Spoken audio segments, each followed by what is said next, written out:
Assalamualaikum warahmatullahi wabarakatuh. Another day, another problem, another issue, another point of view. Mga kapatid, mayroong of course ay viral ngayon at trending sa pagitan ng mga kapatid natin dahil sa ayoko mag-mention ayoko mag-drop name ng mga individual o ng sino man. Kumbaga yung mga pagkakilala nila ay gagawin nating ambiguous at gagawin natin itong sabihin natin general, okay, o pangkalahatan. So dahil mayroong brother na balik Islam na siya ay nag-asawa ng isang balik Islam at kamakailan lang ay yumao itong sister, yung kanyang asawa. Subalit unfortunately ay kumbaga nailibing sa hindi Islamikong pamaraan, na imbalsamo at nailibing sa hindi Islamikong pamaraan. So nakakalungkot ito mga kapatid. Bago ang lahat, inna lillahi wa inna ilaihi raji'un. Lahat tayo ay nagmumula sa Allah at babalik tayo katiyakan sa Allah subhanahu wa ta'ala. Nauna lamang sila at susunod tayo inshallah subhanahu wa ta'ala mga kapatid. Lahat tayo ay babalik sa Allah. At gayon din mayroong dito sa pangyari na ito ay pumasok yung rescue team. Huwag natin may pangalan ang rescue team na ito bilang protekta din sa kanila. At nagkaroon ng problema inshallah subhanahu wa ta'ala. Ito yung pag-uusapan natin sa bagay na ito dahil hinihingi po ng mga kapatid, higit lalo yung kapatid natin na nasa German ngayon at gayon yung mga kapatid natin nandito sa Jeddah. Hinihiling yung aking pananaw at ang aking insight, viewpoint sa bagay na ito. So basahin natin yung mga katanungan nila na ipinadala sa atin mga kapatid. Okay. So assalamualaikum Ustad, baka pwede mo kami mabigyan ng isang POV tungkol sa isang balik Islam na namayapa na. At ito ang senaryo. Halimbawa po Ustad, may isang brother na nag-asawa ng isang balik Islam na sister at si sister ay kasal sa unang asawa noong siya ay Christian pa. Bilang isang Muslim, sila ay nagpakasal sa Islamikong pamaraan upang maging halal. Ngunit ang mga anak ni sister ay natiling Christian. Okay? Subalit sa kadar ng Allah, namatay ang asawa ng brother. Gusto man niyang mailibing sa Islamikong pamaraan si sister, ay hindi pumayag ang pamilya o ang mga anak ni sister. Kung si sister po ba ay may last will of testament ay ayaw pa rin ng pamilya pumayag, ano pa po ba ang magagawa? Sa ngayon, nagtagumpay na of course natin yung mga idagdagan natin yung mga senaryo base sa ating mga nababasa at naririnig. So sa ngayon, nagtagumpay na maimbalsa mo at mailibing si sister sa hindi Islamikong pamaraan. Bagkos sa Krisyanong pamaraan mga kapatid. So nagkakasadarong dito ngayon, nagkakasala po bang brother sa pagkakataon na ito? Bagamat ipinaglaban niya ang kagustuhan niyang mailibing ang kanyang asawa sa Islamikong pamaraan, siya pa rin ay bigo dahil ayaw umayag ng kanyang pamilya. Gusto ko lang maidagdag kasi mga kapatid, may grupo ng mga Muslim na rescuer sa Pilipinas at isa sa kanilang mga tungkulin kasi at gawain ay mag-rescue sa mga yumaong balik Islam upang sila ay mailibing sa Islamikong pamaraan. Sila ay tumutulong sa mga ganitong kaso. Kanilang pinakikiusapan at nakikipagnegosasyon sila sa mga pamilyang di Muslim ng yumaong balik Islam. Nakunin ang bangkay ng isang balik Islam at sila na mismo ang mag-aasikaso ng lahat ng proseso hanggang sa mailibing sa Islamikong pamaraan. Lalo pat may mga patunay na sila ng yumao ay balik Islam, gaya ng halimbawa lamang ng Well of Testament ng yumao. And I think they are recognized, and they are authorized sa pagkakaalam ko, and they are supported by Senator Robin Padilla. Subalit sa pagkakataon na ito, ang tinutukoy na rescue team ay nabigong matulungan ang yumaong sister na mailibing sa Islamikong pamaraan. So pinakiusapan di umano. So maglagay tayo ng di umano na kataga dahil allegedly, hindi naman natin narinig yung bawat panig ng personal mismo. So pinakiusapan di umano nila ang asawang brother na tulungan sila na pakiusapan ng pamilya ng kanyang asawang yumao na mailibing sa Islamikong pamaraan. At ang sinabi di umano ng brother sa kanila na siya muna ang bahalang kumausap sa mga anak at ipipilit niyang mailibing sa Islamic cemetery at kahit yun na lang ang mapagbigyan at siya na lang ang bahalang humarap sa Allah. So meaning, humarap sa pananagutan kung may kasalanan man sa harapan ng alas araw ng paghuhukom. So dahil dito, pumayag ang rescue team bilang respeto na lang sa asawang brother. So inasahan ito ng rescue team. Subalit sa kasamaang palad ay salungat ang mga nangyari. Pakiramdam ng rescue team na sila ay nabigo sa mahalagang misyon na ito, marahil baka naisip ng team na walang ginawa o hindi pinush ng asawang brother na kausapin o kumbinsihin ang pamilya ng kanyang asawa dahil na rin di umano sa pahayag ng brother na siya ang bahalang humarap sa Allah o mananagot sa Allah sa anumang nangyari. So dahil dito, nagkaroon ng bakas ng sama ng loob at hinanakit ang ilan sa mga miyembro ng team. Bakit ko sinabing ilan? Kasi ay hindi naman lahat, kumbaga, ay alam ng nangyari, kumbaga. Kaya sinasabi natin ilan sa mga, sabihin natin na ng team rescue team na yon, mga kapatid. Dahil sa dismayado nga sila sa nangyari, hanggang sa hindi napigil ang bugso ng damdamin, ay nakapag-post sila sa FB page nila, no, ng hinanakit laban sa naganap at particularly sa asawang brother.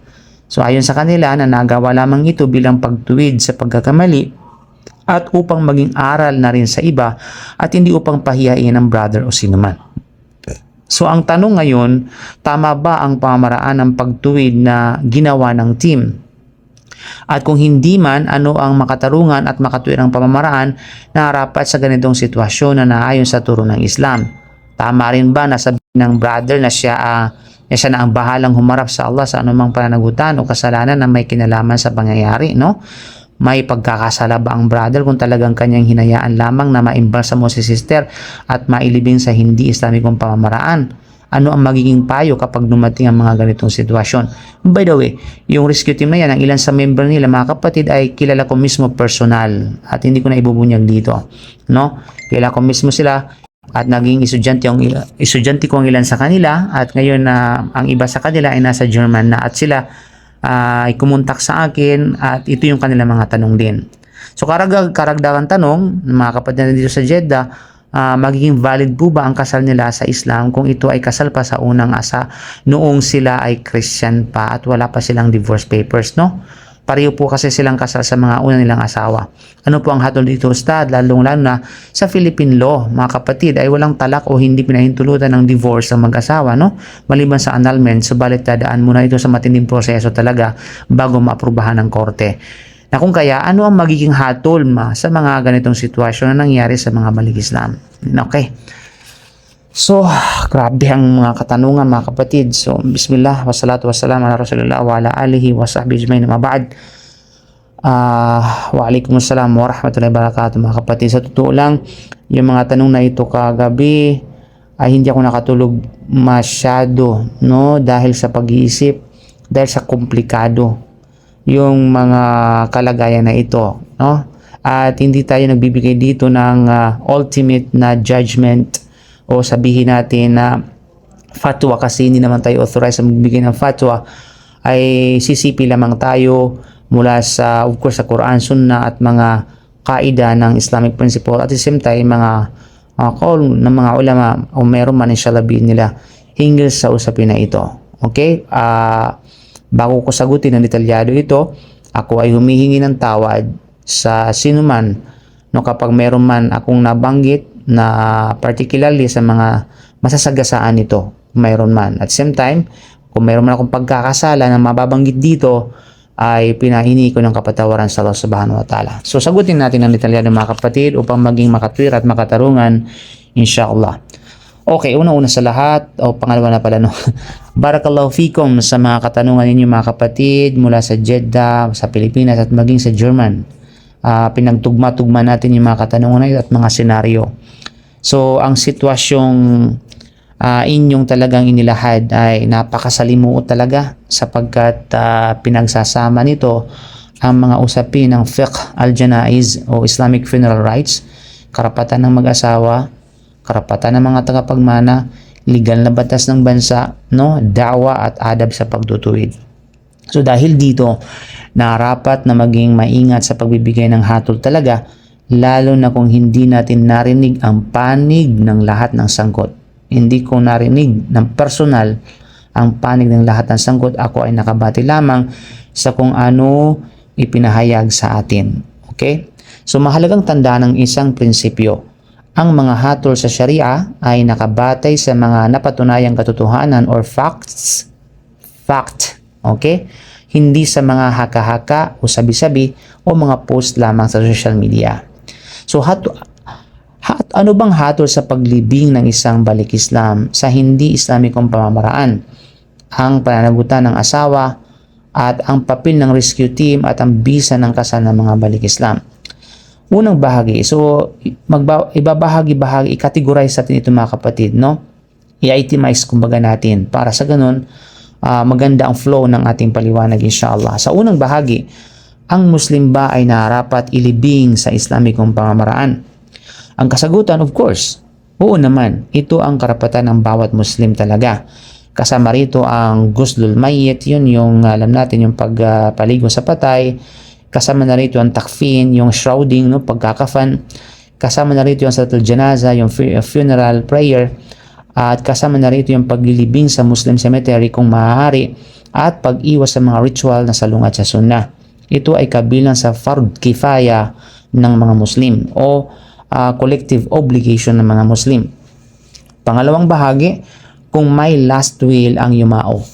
Kung ang isang Muslim ay malinaw na nagpahayag, no, bago siya namatay na nais niyang mailibing sa Islamikong pamamaraan, tungkulin ng mga may kakayahan na sikaping tuparin ito hanggat maaari at hanggat hindi ito sumasalungat sa umiiral na batas. Subalit, kung ginamit na ang lahat ng legal at maayos na paraan, ngunit pinigilan pa rin ito ng mga authority, unang pamilyang may legal na kustodiya ng labi, ang pananagutan ay lumilipat sa mga tumanggi, hindi sa mga nagsika. Kaya sinabi ng Allah sa banal na Quran sa Al-Baqarah, la yukallifullahu nafsan illa wus'aha. Hindi binibigyan ng Allah ang tungkulin ng isang kaluluwa maliban sa kanyang makakaya. Pangatlong bahagi, nagkakasala ba ang brother? So ito ang bahaging nangangailangan ng malaking pag-iingat. Hindi maring sabihin, oo, nagkasala siya. Okay, hindi, wala siyang kasalanan nang walang sapat na impormasyon. Dapat muna nating malaman, no, hanggang saan ang kanyang legal na kapangyarihan. Siya ba ang kinikilalang legal spouse ayon sa batas? Sino ang may legal custody ng sa bangkay? Doon kay sister, talaga bang ipinaglaban niya ito? O tumigil ba siya kahit kaya pa niyang ipaglaban? Ito yung mga katanungan mga kapatid. You know? Kung ginawa niya ang lahat ng kanyang makakaya, ngunit siya ay natalo sa legal na proseso o sa pagtutol ng pamilya, walang kasalanan sa kanya insyaallah subhanahu wa ta'ala. Ngunit kung may kakayahan siyang ipaglaban ang Islamic burial, ngunit sadya niyang pinabayaan talaga ito nang walang sapat na dahilan, maaari siya managot sa Allah subhanahu wa ta'ala ayon sa lawak ng kanyang kapabayaan. Ngunit ito ay hindi maaring hatulan batay lamang sa mga kwento o post sa social media o sa Facebook o anuman. Okay? Tanging ang nakakaalam kung hanggang saan lumawig yung ginawang ni brother pagsusumikap mga kapatid, at ang Allah nakakaalam sa bagay na yan. Pangapat na bahagi, tama ba ang sinabi ng brother? Yung phrase na binitawan ng brother na ako na ang bahalang humarap sa Allah. Ang ganitong pananalita sa totoo lang mga kapatid ay hindi ka nais-nais. Hindi katanggap-tanggap, hindi mabuti. Sapagkat walang sino man ang dapat magsalita na tila handa siyang akuin ang pananagutan sa harap ng Allah kung hindi niya tiyak ang kanyang katayuan. You know?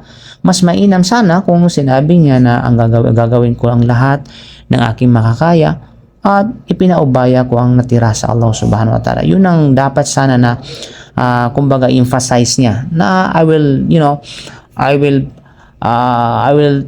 take all the efforts, mga ganun ba, no? Lahat ng aking makakaya, gagawin ko yung lahat, basta lahat, no? At pagkatapos, the rest ay pinabaya ko sa Allah subhanahu wa ta'ala. Panglimang bahagi mga kapatid, tama ba ang ginawang pagpo-post ng rescue team? Okay. So ito ang napakahalagang usapin. Ang kanilang layunin ay maaaring mabuti.